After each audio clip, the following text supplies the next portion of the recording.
Breaking news in the NFL. Two-time rushing champ Derrick Henry leaving the Titans for the Ravens. Adam Schefter reports he's going to get a 2-year, $16 million deal that could be worth up to $20 million. He gets $9 million guaranteed. Baltimore had tried to acquire Henry before last year's trade deadline, but his new quarterback, Lamar Jackson, picked up the tiki barber, "You're dead to me," and tried to make it funny. So, of course, we're going to stay right there. In addition to Henry, several running backs are now dead to their former teams and fan bases. As former Giants running back, I said it, Tiki Barber told Saquon the same thing when he signed with the Eagles. Barkley replaces DeAndre Swift, who goes from Philly to Chicago, while former Cowboy Tony Pollard replaces Henry. Woo, they're all dead to a whole bunch of fan bases. I don't know how Adam Schefter is still alive, but he is here and has much more. What more can you share with us about why the Ravens targeted Henry? Well, Elle, the truth is they've been targeting Derrick Henry since last season. They had a trade in the works with the Tennessee Titans last October before the deadline that the Titans backed out of at the last moment before any deal could get done. And so they were trying to get Derrick Henry for the stretch run this past season. Can you imagine if it would have been any different meeting Kansas City in the postseason with Derrick Henry on the field? Well, now he will be on the field. And you combine what he's done with what Lamar Jackson has done. It's a situation where basically they have been very effective rushing through the years. They will have the chance to play together and form a formidable duo in the Ravens backfield. And it's a situation where that worked out well. Thunder and lightning, if you will. Schefter is getting the texts rolling in right now. Health obviously has been a real issue in that Ravens running back room. And Kevin, Henry turned 30 earlier this year, but he has played 33 regular season games the last two. I'm going to refresh the show and refresh Twitter every time I see Adam go down. So you're reporting, Shefty. Since his first Pro Bowl season in 2019, Derrick Henry leads the NFL in rushing yards and rushing touchdowns. However, he's taken on a significant workload during this stretch as the 30-year-old Henry has 224 more carries than any other player. NFL analyst Andrew Hawkins with us now. What do you make of Derrick Henry now teaming up with Lamar Jackson in this Ravens offense?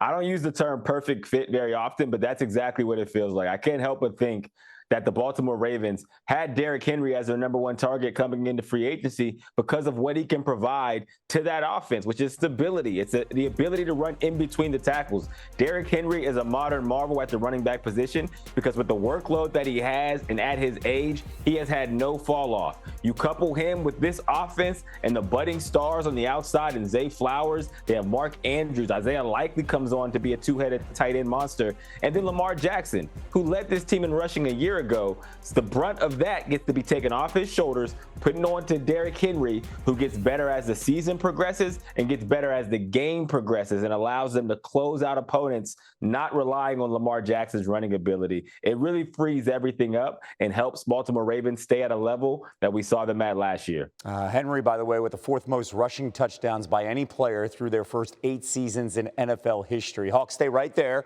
Let's go back to Elle. Yeah, Shefty, I want to go macro on the running back position as a whole because, I mean, we just did an entire tombstone cemetery of all these running back moves. I thought this was a position that was supposed to be devalued. What's behind the seeming reversal in thought process? Well, I think one thing is the fact that the draft is not rich in running backs, and so people see a value here in some of these players. And I think that they also see so many good running backs. This is probably the deepest, most talented class of free agent running backs that we've ever seen. And so with running back prices being down, they still represent something of a bargain to these teams. They're all looking to upgrade the offense, and they see Josh Jacobs being a value. They see Tony Pollard being a value. They see all these running backs out there capable of upgrading their roster on still friendly prices. And now they've gone and made the moves. And to me, one of the biggest stories of free agency so far has been the movement of running backs. In other free agent years, running backs ordinarily are slow to sign with teams. They sit out there on the shelf. Now look at all the new homes for all the running backs. Saquon Barkley, Austin Eckler, Derrick Henry, Josh Jacobs, Aaron Jones, Joe Mixon, Tony Pollard, DeAndre Swift, Antonio Gibson. We can go on and on. There are a lot of running backs that have changed teams so far. Still a couple of other running backs out there. By the way, Dallas has not added a running back yet. We wait to see what they do. In free agency, they've added a long snapper so far. We're actually going to address that a little bit later with Andrew Hawkins, but Shefty, as you see, is standing by. Any breaking news that we get this hour, he'll join us with more. Thanks, Shefty. Kevin? Let's bring Hawk back in, and you love King Henry in Baltimore. Which other running back do you think will have a major impact now with a new team? I think it's Saquon Barkley and the Philadelphia Eagles, because the workload that Saquon is going to take on is perfect for where he is in his career. He was running behind an offensive line, to be honest, in New York Giants was not very good. That is the opposite with the Philadelphia Eagles. They have weapons on the outside. They have a dynamic quarterback, and they're a team that has Super Bowl appearance pedigree. So I think that Saquon Barkley is another perfect fit for this offense because of what he still has left in the tank and what this offense needs to get back to a level we saw them at a couple seasons ago. All right, Wilbon, which team is the biggest winner in NFL free agency? Well, it's not over, Tony, but so far I'll go with the Atlanta Falcons, who have raided the NFC North, I call it the NFC Central, by going to get Kirk Cousins away from the Vikings. And then today they got Darnell Mooney, the receiver from the Bears, and that seems to be a nice fit, one with the other. So they've already got Bijan Robinson, a great running back on the team, a great young running back. Mooney's had some injuries with the Bears. He missed some games, but he's also shown an ability to make some big plays and stretch the field.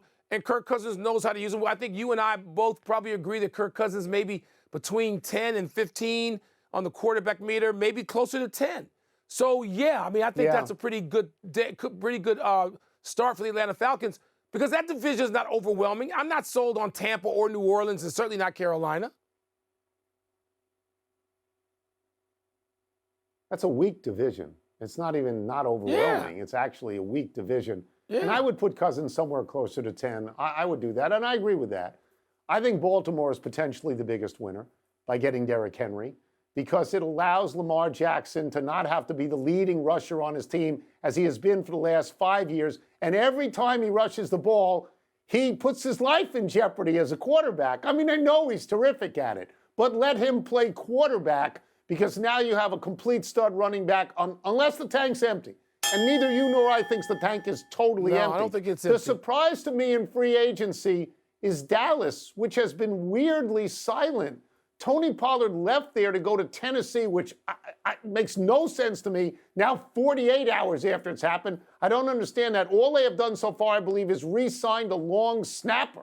I mean, I thought that Jerry Jones was all in on free agency. What's going on in Dallas? What exactly is going on there? How did we get the winner of NFL free agency discussion to Dallas? What, Stephen A. hijacked this and got you on line one? What?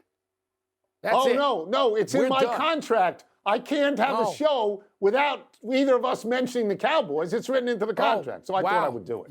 Yeah, well, I'd like to see that contract. Dak. Let's pay you. Dak.